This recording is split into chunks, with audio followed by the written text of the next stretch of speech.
নমস্কার, কেমন আছেন সবাই? স্মাইল উইথ মিশির নতুন আরেকটি ভ্লগে আপনাদের সবাইকে অনেক স্বাগত। আজ শনিবার 3rd ফেব্রুয়ারি। আজ সেন্ট্রাল স্কুলে স্পোর্টস ডে। আর সকাল থেকে দেখুন তাড়াহুড়ো আর তার মধ্যে রূপো করছে বদমাইশি। সকালবেলা করে নিয়েছিলাম একটু লুচি আর আলুর তরকারি ব্রেকফাস্টের জন্য, কারণ সকালবেলা বেরিয়ে যাব, তারপরে আর কখন কি খাওয়া হবে জানি না। আর এখানে একটু রেডি করে যাচ্ছি যাতে মায়ের একটু সুবিধা হয়, যাতে মা তাড়াতাড়ি করে রান্নাগুলো করে নিতে পারে। এখন আমি চলে এসেছি শ্রেয়াঞ্জ স্কুলের সামনে। এইটা হলো শ্রেয়াঞ্জ স্কুলের বিল্ডিং। আর এখান থেকে আমরা এখন যাব। দেখুন পুরো রাস্তা ফাঁকা। আমি অনেক লেট হয়ে গেছি, কারণ স্কুল থেকে অনেকবার ফোন এসেছিল, প্রোগ্রাম শুরু হয়ে গেছে। তো শ্রেয়াঞ্জকে এখন ঢুকিয়ে দিয়েছি। আর একটুখানি ছবি তুলবো বলে বাইরে এসেছিলাম, কারণ ভেতরে একদম জায়গা নেই, ফ্রন্টের সিট আমি পাইনি। স্কুলের বাইরেটা কিন্তু বেশ অনেক বড়। আর এই যে এখন স্পোর্টস শুরু হয়ে গেছে। যখনই আমি এই ধরনের অনুষ্ঠানগুলো দেখি, নিজের স্কুলের দিনগুলোর কথা মনে পড়ে যায়। খুব মিস করি নিজের স্কুলের দিনগুলোকে। সব বাচ্চাগুলো কি সুন্দর ড্রেস পরে দাঁড়িয়েছে, আর আমি যেহেতু ফ্রন্টে দাঁড়াতে পারিনি, আজকে জায়গা পাইনি, তাই হয়তো ভালো করে শ্রেয়াংশের পারফরমেন্সটা দেখতে পাবো না, কারণ ওখানে ওরা দাঁড়িয়ে রয়েছে।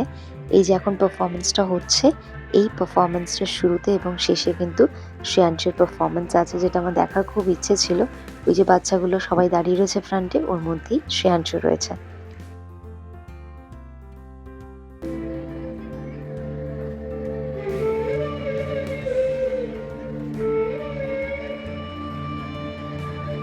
এখন ঘড়িতে প্রায় 4টে মতন বাজে, মানে প্রোগ্রাম শেষের পথে। এই পারফরমেন্সটা হওয়ার পরে ওদের স্পোর্টস শুরু হবে। আর ওদের স্পোর্টসের ক্ষেত্রে শুধুমাত্র এই একটাই, এই যে দেখুন শ্রেয়াংশ দাঁড়িয়ে রয়েছে, এইটা হলেই একটা ফ্ল্যাট রেস হবে, তারপরেই শেষ। বাড়ি ফিরতে অনেকই লেট হয়েছিল, তারপরে আর এনার্জি ছিল না, একটু শুয়ে পড়েছিলাম। এখন উঠেছি।